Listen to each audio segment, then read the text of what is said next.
Hello, everyone. Welcome back to Knights of the Old Republic 1. Um, I wanted to start off this episode in the Outcast camp because, if you remember correctly, we had a quest to go to the Promised Land, and we did find all three journals. We have all the clues to reveal the true location of the Promised Land. So I want to start off here and talk to Rukel. Welcome back, Upworlder. How goes your quest? Have you found the journals of my father and grandfather? I have all three journals. Here, take them. Can it be true? Is it possible that at long last, the dream of my father and grandfather before him will be fulfilled? I can hardly bear to look. Yes, of course. Now I understand. It all makes sense. Now I see why the Promised Land has been so hard to find. It is so obvious. You have done a great thing, Upworlder. A selfless act that will bring great joy to all the people of this village. I must take this to Gendar right away. True kill. What do you want now? Have you more fables of a hidden paradise just waiting for us to find it? You may not think these are fables after you see what I have brought you, Gendar. Look at these journals. What? No, it can't be. Are these real, Rukil? Is this information accurate? I swear to you everything in these journals is true, Gendar. The Promised Land. I told you I would find it. The entrance is far from here, Rukil. It will take us weeks to get there, perhaps even months.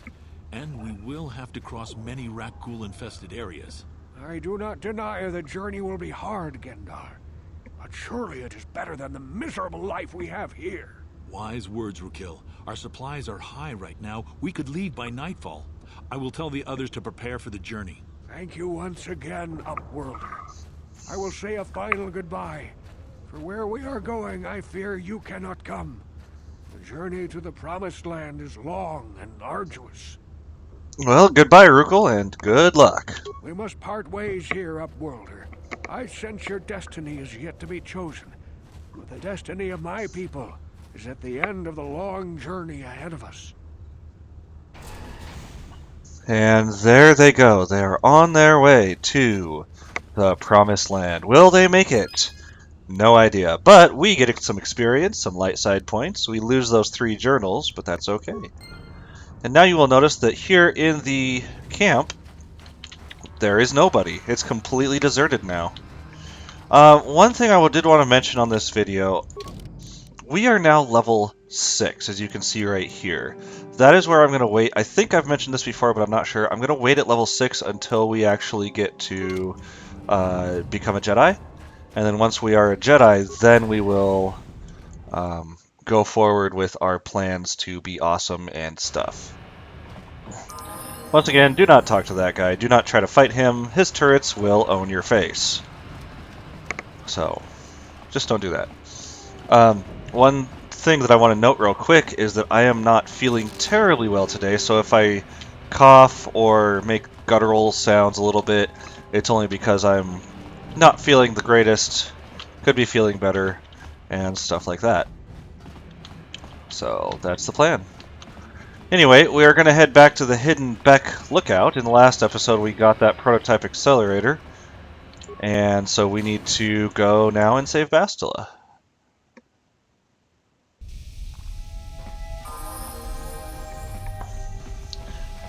Oh, you know, I didn't think about this, but I can upgrade Karth. That would be fine.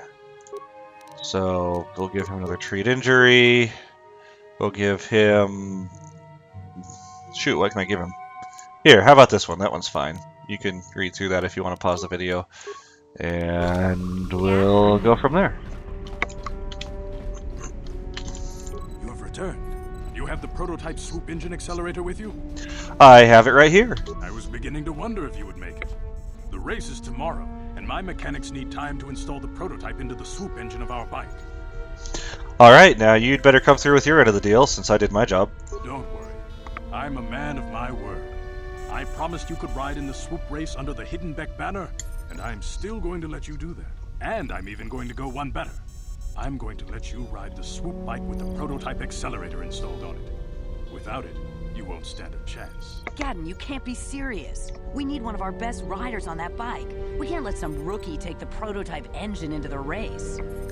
Don't worry, Gadden, I'll win that race. I have to be honest with you.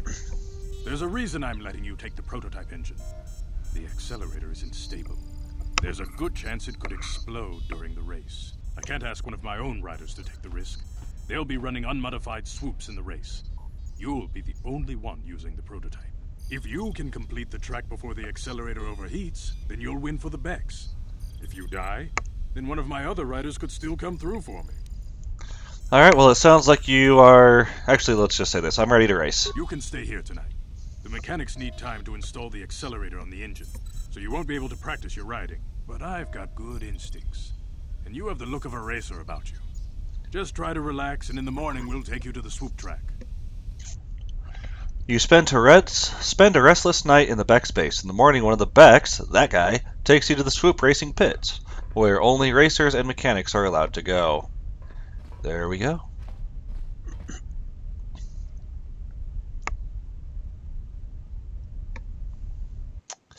Epic moment of epicness. So you're the one who's going to ride this swoop bike, eh? Don't worry, I've been working on the accelerator and stability won't be a problem, I hope. Gadden mentioned that you've never done this before. You want me to run over the basics of handling a swoop bike for you? I actually already know, so I'm good. The rules, each rider goes out on the track alone. At the end of the day, whoever posts the fastest time is the winner. Normally you can run as many heats as you want, but the prototype accelerator on your swoop may not hold up. No more than 4 or 5 races, I'd guess. So make your runs count. I won't let you down. Go talk to the announcer and we are good to go. So this is a zone that's only here for this one thing. You can see there are some people. We could talk to some people. I will let you read this if you want to pause the video. But I'm not very interested in what they're saying. Because we need to save Bastila. That is the thing on our mind. So again, if you want to pause the video and watch that, that's fine. There is Bastila, the person we've been looking for the whole video.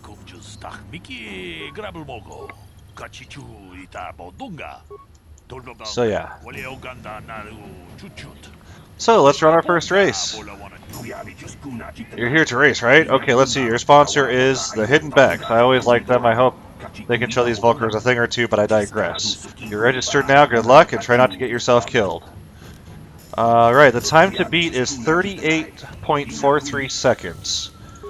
That is ridiculously high. That is ridiculously easy to beat. I'm going to show you how. And in fact, when you do it, you want to give yourself maybe like 2 or 3 seconds before you even start, just for this one race. The reason for that is because, well, you'll see shortly. And then you just kind of go. I'm not too worried about running a perfect race here. So I'm just kind of chill. Take a safe path. And you can see there I easily beat 38 seconds. Easily beat 38 seconds. But here you'll see why I have to leave some room for improvement. You did it, you got the top time. You just beat the racers who've been doing this for 20 years. This is amazing. Someone who's never ridden a swoop before today comes in here and, wait a minute. Look at the board. Whoa, Redros beat your time. And that's why you need some leeway, because you have to beat his time again. Leeway. Is that the right word? I'm not sure what word I'm looking for. So, here we go again. And this time you can go as fast as you want. Now, one of the interesting things, I've never seen it be where you fail the race so many times that your prototype thing explodes. I've never seen that. So, maybe, I don't know if I'm going to do this, but I may throw it in at the end of the video, a little clip of me doing that. And we'll see. We'll see how I'm feeling. And there you can see I got below 28, which was my time, and I got 24, which should be sufficient to win it all. Yes, it is. You did it! You did it! In 20 years, I've never seen anyone handle a swoop like that before! Nobody's gonna be that time! Nobody— Well, I could. I made a few mistakes there.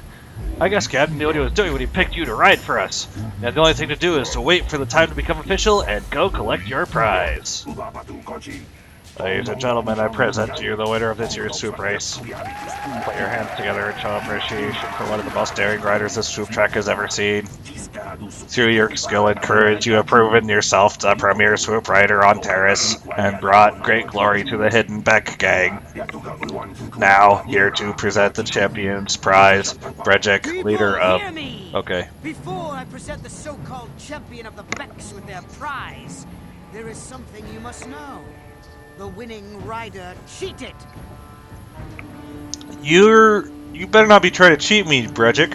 Your swoop bike was using a prototype accelerator. Clearly an unfair advantage.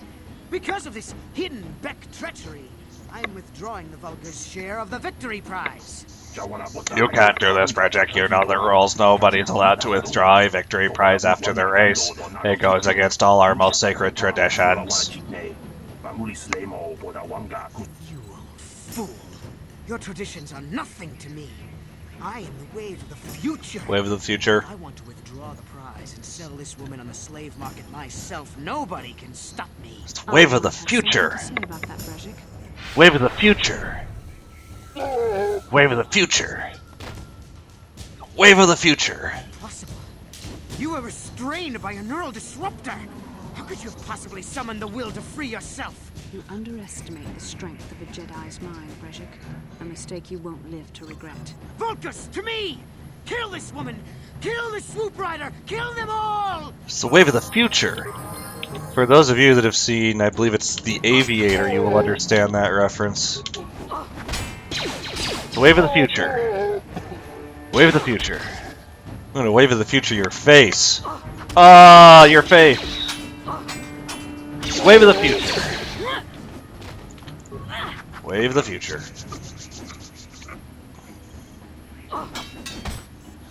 Alright.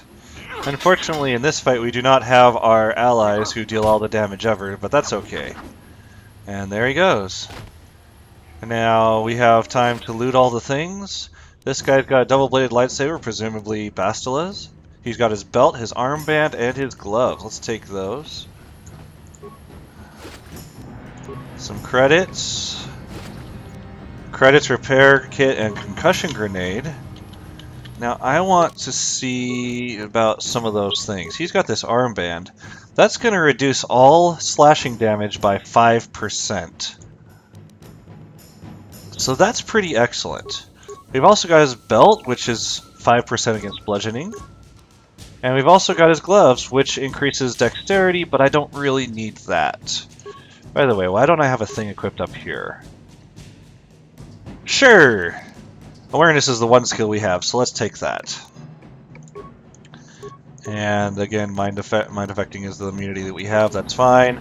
Alright, onward with story. Bastila, it's good to see you. I was glad I was able to save you. Well, maybe those bloody Vulcans will think twice next time before trying to keep a Jedi prisoner. And as for you, if you think you can collect me as a prize, wait, I don't believe this. You're one of the soldiers with the Republic fleet, aren't you? Yes, I'm sure of it. How did you end up racing for these swoop gangs? One of my favorite things about this game and its sequel, it was one of the first major, let's call it 3D graphics games that implemented like actually changing your outfit. Now I realize maybe it wasn't the first, but it was one of the first that I got to play that did that. So like when you put on this headgear, it actually puts it on you. When you put on a different suit, it actually puts it on you. Not so much with like the gloves or the belts, but at least with those two things. So, by the way, my name is Julia. I'm here to save you. Save me?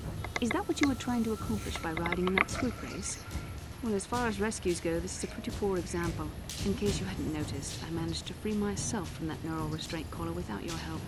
In fact, it's more accurate to say that I saved you. Brejik and his Vulcans would have left you for dead if I hadn't stepped into that fight. You're lucky I was here to get you out of this mess. See, here's the thing, is that I do this battle arena thing, and I own everybody in there except for one guy. And, yeah, we don't have time for this. Karth is waiting. Karth Onasi is alive. Finally, some good news. Karth is one of the Republic's best soldiers. He's proved himself a hero a dozen times over. And he sent you here to save me. Maybe I misjudged you. Karth wouldn't have sent you if he wasn't confident in your abilities. Forgive me. Despite my Jedi training, I still tend to act a bit rashly sometimes. Please take me to Karth right away. Between the three of us, I'm sure we can figure out some way to get off this planet before the Sith realize we're here. And hopefully this cutscene will actually show up in the video. It's I'm using different settings from when I recorded last, so hopefully this shows up. If it does, excellent. If not, well, I'll have to figure something out again. You cannot win, Revan.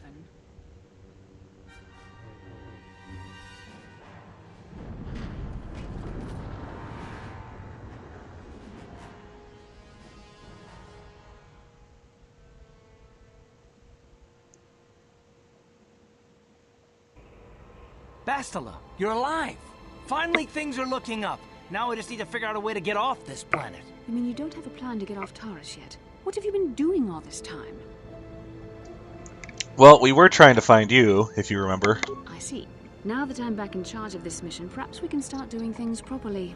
Hopefully our escape from Taurus will go more smoothly than when you rescued me from Brejik.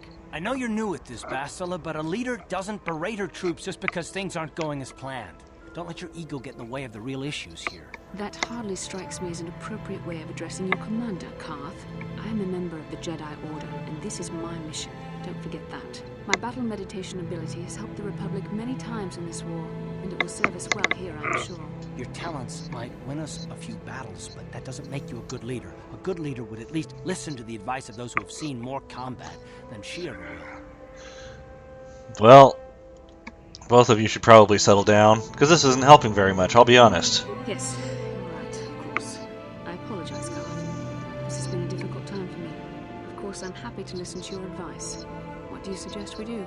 First off, we can't get hung up on who's in charge. We all need to work together if we want to get off this rock. The answer is out there, we just have to find it. Well said, Karth.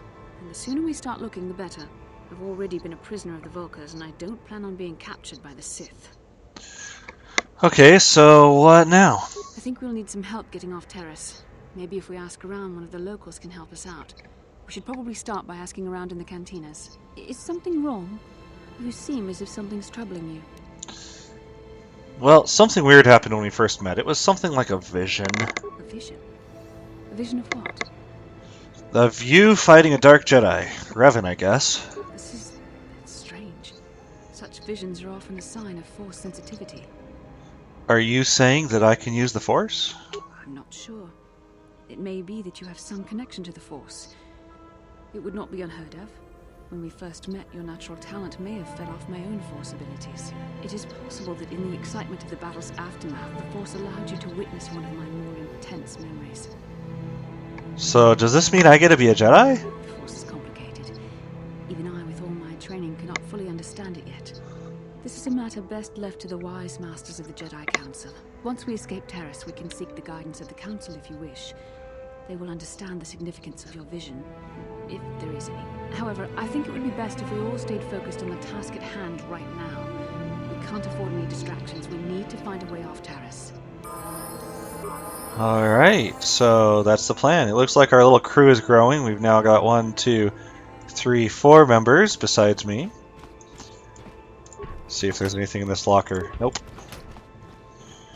So, we are on our way. Let's take, again, mission.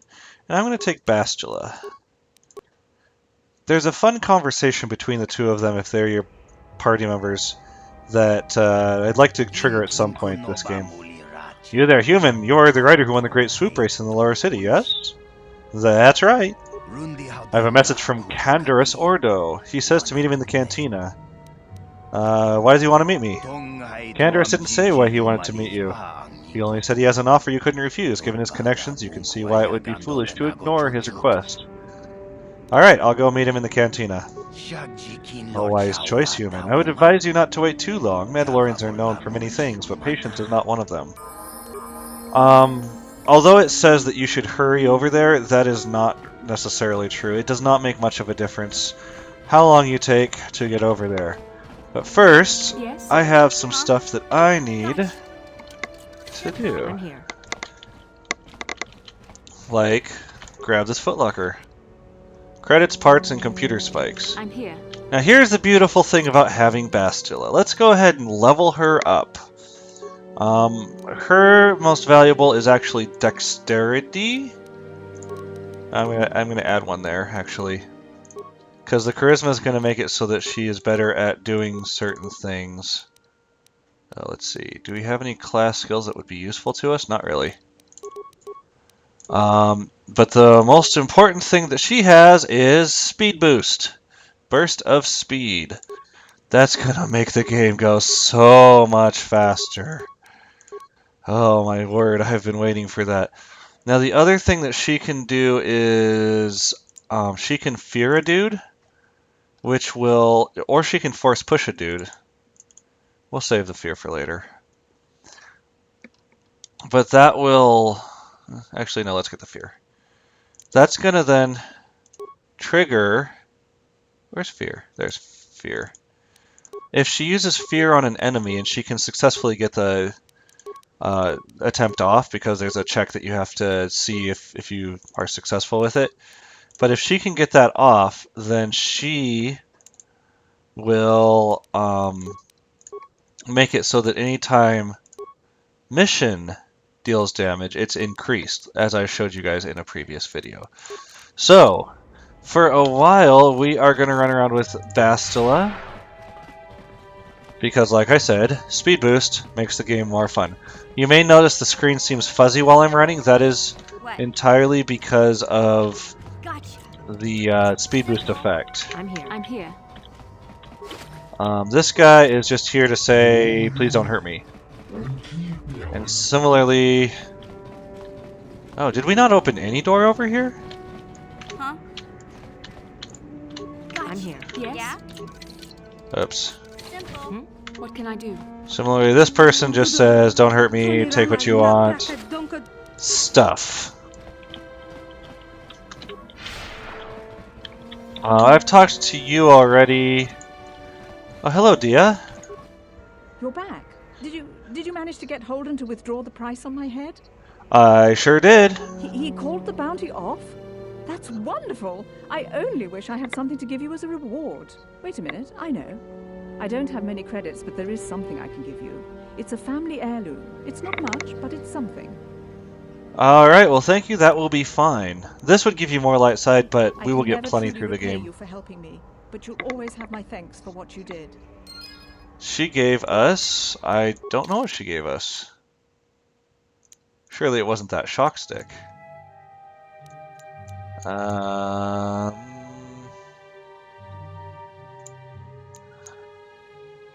not entirely sure what she gave us.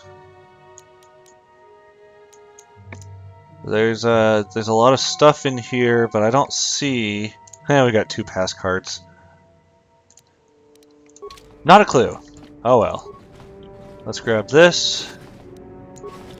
And move on. Here's another apartment door.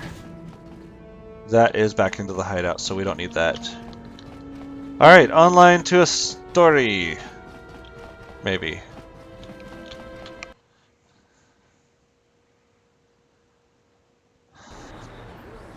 I'm here. Yeah? What can I do? Trying to think what I was just thinking. Not sure. Alright. So, we need to go meet Candaris in the cantina. But one thing I wanted to do real quick was talk to Mission, see if we can find out a little more about her. Really? You want to know about me? Nobody's ever really been interested in me before. What do you want to know? Well, how did you and Zalbar hook up? Big Z's my family, you know? My parents, well, I guess they're dead. It was just me on my own until the day I saw Zalbar in the lower city. I could tell right away he was in trouble. This was before the gang wars were on hand. But even then, the Bulgars were scum. A few of them were hassling Big Z, trying to pick a fight, but he wasn't looking for trouble. So, go on. Anyway, I I don't like the Vulgars at the best of times. And when I saw them picking on this poor Wookiee, all alone on a strange planet, overwhelmed by the big city, I just lost it. I screamed out, "Leave him alone, you poor slimes!"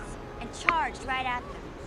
One of them saw me coming and slapped me so hard he just about knocked me cold.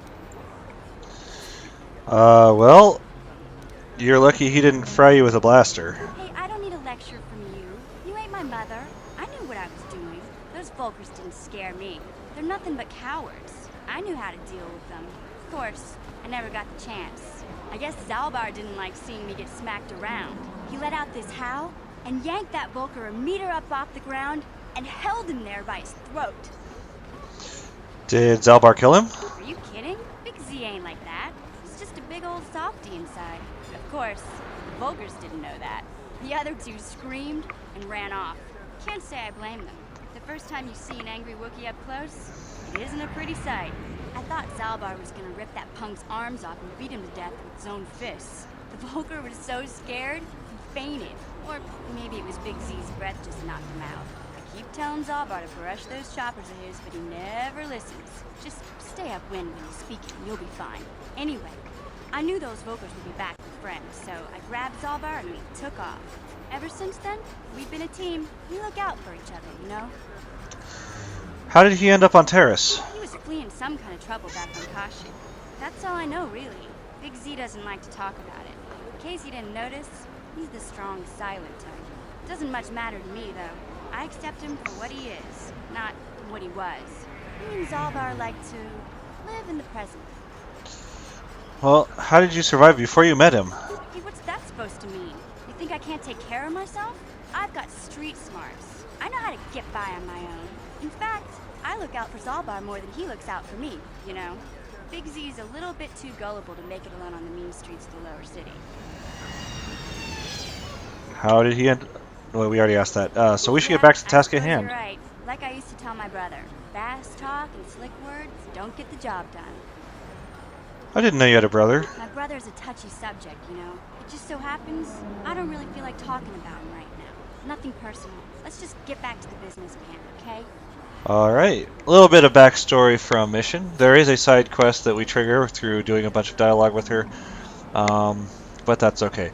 Alright, so I'm going to stop it here and then try to go show off that swoop race and see if I can get the prototype accelerator to explode.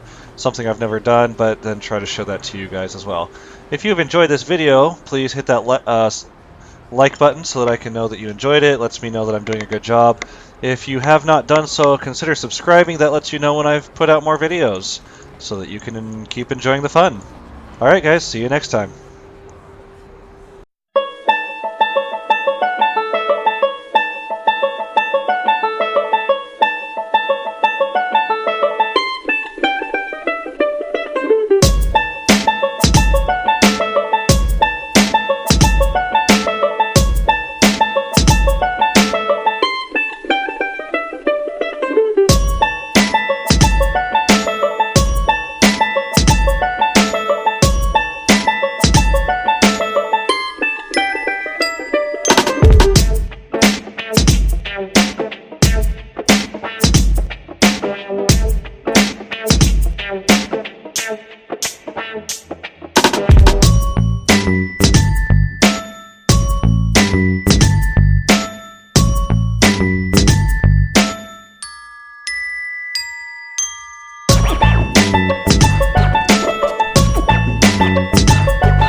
Alright, the mechanic said this is my last race.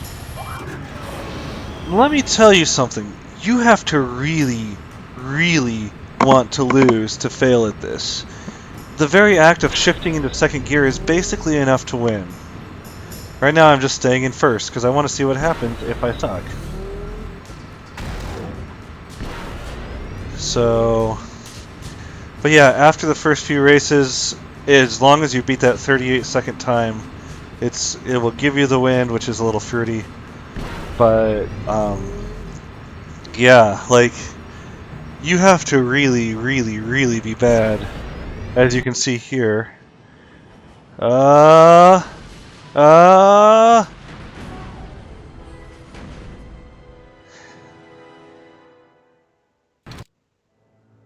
And that's a game over. Alright, now you've seen it. That's the first time I've ever seen that, but that was amazing. Alright guys, I'll see you on the next episode.